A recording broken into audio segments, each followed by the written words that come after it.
श्री शिवाय नमस्तुभ्यम, जय महाकाल। कैसे हैं आप सभी लोग। देखिए, आप सभी को पता है कि चैत्र मास की एकादशी, जिसे पाप मोचनी एकादशी कहते हैं, वो आ गई है और इस बार पड़ रही है वो मंगलवार के दिन। और आज के दिन जितनी भी माताएं बहनें मेरे इस वीडियो को सुन रही हैं, देख रही हैं, पूज्य गुरु जी का कथा में बताया गया चैत्र सुधा वाला उपाय आज आप सभी लोगों को जरूर करना है। पूज्य गुरु जी ने कहा कि जब आपकी कोई इच्छा, कोई मनोकामना बहुत उपाय करने के बाद में भी पूरी नहीं हो रही है, महादेव के सामने हाथ फैला लिए, पूरी दुनिया के सामने हाथ फैला ले लिए, लेकिन आपके कार्य सिद्ध नहीं हो रहे हैं, तो आज के दिन का ये सुधा उपाय करना बिल्कुल मत भूलिएगा। पूज्य गुरु जी की कथा से सुन करके और समझ करके इस पूरे उपाय को बहुत आसान भाषा में आपको बताऊंगा। परंतु उससे पहले आप सभी लोगों से बस एक छोटी सी प्रार्थना कि जो लोग पहली बार आए हैं, चैनल को सब्सक्राइब जरूर कीजिएगा और वीडियो को लाइक करके देवादिदेव महादेव का कोई सा भी प्यारा नाम कमेंट बॉक्स में लिखना मत भूलिएगा। इस पूरे वीडियो में हम 3 महा उपायों के बारे में बात करेंगे जो कि आपकी अलग अलग कामना पूर्ति के लिए सिद्ध होंगे, तो ध्यान से सुनना और समझना। सबसे पहले बात करते हैं हमारे पहले वाले उपाय की। गुरुदेव ने कहा कि अगर आपके जीवन के दुख एक के बाद एक आते ही चले जा रहे हैं, कोई कष्ट है दूर नहीं हो रहा, कोई परेशानी है, या फिर आपकी जो कुंडली में दुख नहीं लिखे हुए हैं, तब भी आपको अनचाहे दुख अगर जीवन में मिल रहे हैं जो कि आपको पूरे जीवन को तहस नहस करके रखे हुए हैं, आपकी कोई कामना पूरी नहीं हो रही है, तो एक छोटा सा उपाय को जरूर कीजिएगा। गुरुदेव ने कहा मात्र 1 लोटा शुद्ध जल अपने घर का ले लेना, तांबे के कलश में। हो सके तो इसके अंदर 2 से 4 बूंदे गंगा जल की जरूर मिला लीजिएगा। ठीक है, इस जल को और साथ ही साथ एक दीपक, जो भी आप दीपक तैयार करोगे ना, चाहे आटे का चाहे मिट्टी का, आपको इसके अंदर लगानी होगी गोल बाती और इसके अंदर भरना होगा घी। ठीक है, बस ये केवल 2 चीजों को लेकर के आपको पहुंचना है भोले बाबा के मंदिर में, शिवलिंग के पास। अभी आपको दीपक नहीं जलाना है, बता दूंगा कब जलाना है, ध्यान से सुनिएगा। 1 लोटा शुद्ध जल जिसके अंदर आपने गंगा जल डाला हुआ है और साथ ही साथ आपने लिया हुआ है एक दीपक, महादेव के मंदिर में पहुंचना है शिवलिंग के पास में। यहां पर आपको शिवलिंग के पीछे की तरफ में खड़े हो जाना है। गुरुदेव ने कहा किसी भी समय आप यह वाला उपाय कर सकते हो, चाहे सुबह चाहे प्रदोष काल में। जैसे ही आप यहां पर पहुंचोगे, उत्तर दिशा नॉर्थ डायरेक्शन की तरफ में मुख करके आपको खड़े हो जाना है। सबसे पहले 1 लोटा शुद्ध जल जो आपने लिया है उसे अपने दोनों हाथों में लेना और अपना नाम और गोत्र बोलकर, इस चीज का ध्यान रखना, अपना नाम और गोत्र बोल करके अपनी कामना कह करके इस संपूर्ण जल को आपको शिवलिंग के ठीक ऊपर धीरे धीरे करके एक धारी से श्री शिवाय नमस्तुभ्यम मंत्र का स्मरण करते हुए समर्पित कर देना है। पूरा जल समर्पित कर देने के पश्चात बाबा से विनती और कामना करके सामने जो बैठे नंदी बाबा होते हैं, नंदी बाबा हमेशा सामने बैठे हुए रहते हैं बाबा की शिवलिंग के सामने, तो नंदी बाबा के पीछे की तरफ में जाकर के आपको खड़े हो जाना है। यहां से आपको शिवलिंग को देखते हुए, ये चीज ध्यान दीजिएगा, शिवलिंग के शीर्ष को देखते हुए आपको 3 बार एक शब्द का स्मरण करना है, वो है स्वधा स्वधा स्वधा। कितनी बार?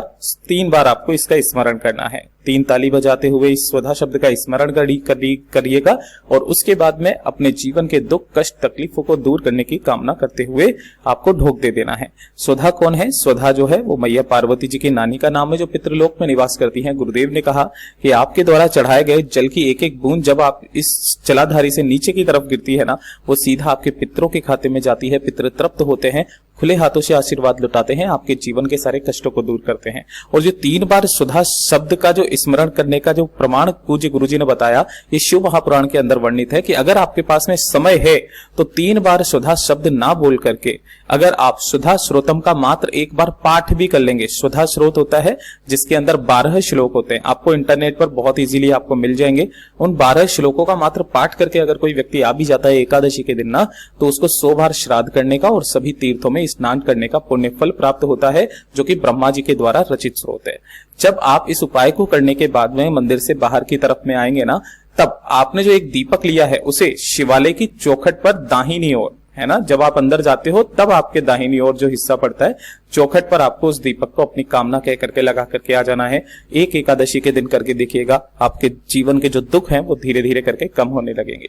पूज्य गुरु जी का बहुत अद्भुत और अचूक उपाय है, जरूर कीजिएगा। और अब बात करते हैं दूसरे वाले उपाय की। ये जो दूसरा वाला उपाय है, पूज्य गुरु जी ने बहुत बार कथा में बताया था कि जो भी एकादशी पड़े, अगर आपके घर में धन को लेकर के काफी सारी समस्याएं हैं, पैसा बिल्कुल भी नहीं आ रहा, व्यापार अच्छा नहीं चल रहा है, दुकान में घाटा होता चला जा रहा है, पैसा निकल ही नहीं रहा है, अनावश्यक खर्चे आपके बहुत ज्यादा बढ़ गए हैं, या फिर घर में धन आ ही नहीं रहा है, बिल्कुल भी कर्ज लेने की नौबत आ चुकी है, एक छोटा सा उपाय एकादशी के दिन कीजिएगा।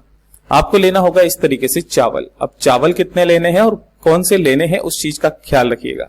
आपको 1 कटोरी चावल चाहिए, ठीक है। अब इसमें जरूरी नहीं है कि आप अखंडित चावल लें, जैसे चावल हो वैसे ले लेना, टूटे हुए भी चलेंगे, कोई दिक्कत नहीं है।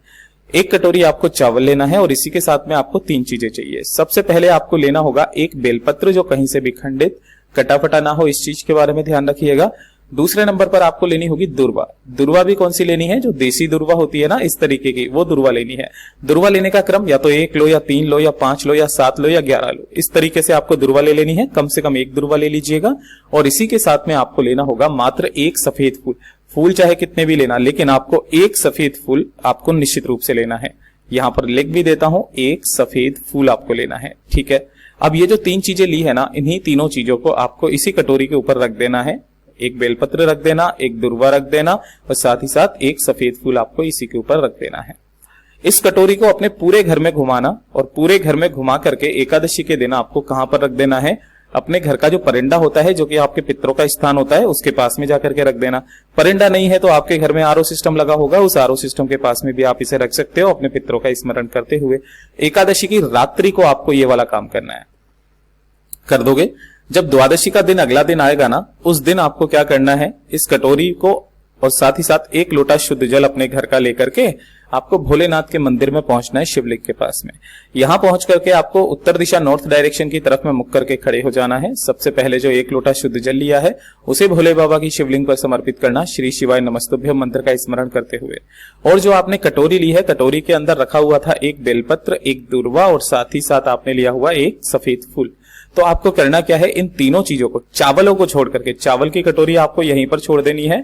बाकी जो 3 चीजें ली है उन तीनों चीजों को अपने दाहिने हाथ में रख करके, अपना नाम और गोत्र बोल करके, अपनी कामना कह करके, इन सभी चीजों को आपको शिवलिंग के ठीक ऊपर समर्पित करना है। क्या क्या, 1 बेलपत्र, 1 दुर्वा और 1 सफेद फूल, तीनों को आपको इस शिवलिंग के ठीक ऊपर समर्पित कर देना है। अपनी कामना कह करके, महादेव से विनती करके, ये जो कटोरी है ये आपको यहाँ पर समर्पित नहीं करनी है, वापस घर के तरफ चले आ जाना है। और घर पे जैसे ही आप मंदिर से बाहर निकलोगे या फिर अपने घर की छत पर कहीं पर भी उन चावल के दानों को ऐसे स्थान पर डाल देना है जहां पर पक्षी जितने भी हों वो उन्हें चुग लें। जितने दाने चुगे जाएंगे उस चावल के, आपके घर की जितने भी रोड़े अटके होंगे ना, वो सारे खत्म हो जाएंगे। पूज्य गुरु जी का बहुत अद्भुत और अचूक उपाय है, जरूर कीजिएगा। और आज के इस वीडियो का सबसे आखिरी और अंतिम उपाय, सबसे अचूक उपाय होने वाला है। ये जो तीसरे नंबर का उपाय है ना, ये आपके पूरे परिवार के लिए। अगर आपके घर में आपको लगता है नकारात्मक ऊर्जा बहुत ज्यादा है, नकारात्मक ऊर्जा होने के कारण आपके घर में किसी की उन्नति नहीं हो रही है, बेवजह आपके घर में लड़ाई झगड़े क्लेश होते रहते हैं, सुख शांति समृद्धि बिल्कुल भी नहीं है, धन की आवक आपके घर में रुक गई है, किसी ने, आपको लगता है किसी ने कोई अभिचार कर्म या जादू टोना कर दिया है। अभिचार कर्म का मतलब क्या है, किसी भी तरीके का कोई जादू टोना कर देना, जिसकी वजह से परिवार में हमेशा समस्याएं बनी हुई रहती है ना, आपके बनते बनते काम बिगड़ जाते हो। इसका एक सीधा सीधा कारण यह मिलता है कि अगर आपके घर में तुलसी जी है ना, जो सूखने को लग रही हैं, तो ये चीज समझ जाइए कि आपके घर में किसी भी नकारात्मक ऊर्जा का वास है। तो उसके लिए आपको करना क्या है, जो भी एकादशी पड़े ना, उस एकादशी के दिन आपके परिवार की स्त्री, चाहे आपकी माता हो, बहन हो, बेटी हो, पत्नी हो, जो भी हो, उन्हें एक काम करना है। उन्हें क्या करना है, इस तरीके से लेना होगा दही। अब दही को लेने का क्या क्रम है, आपको इस तरीके से कागज के जो दोने आते हैं ना, इस तरीके से आपको 7 अलग अलग दोने लेने हैं कागज के, ठीक है। इस तरीके से 7 ले लेना। इन्हीं सभी 7 में आपको 1-1 चम्मच दही की डालनी है, डाल दोगे।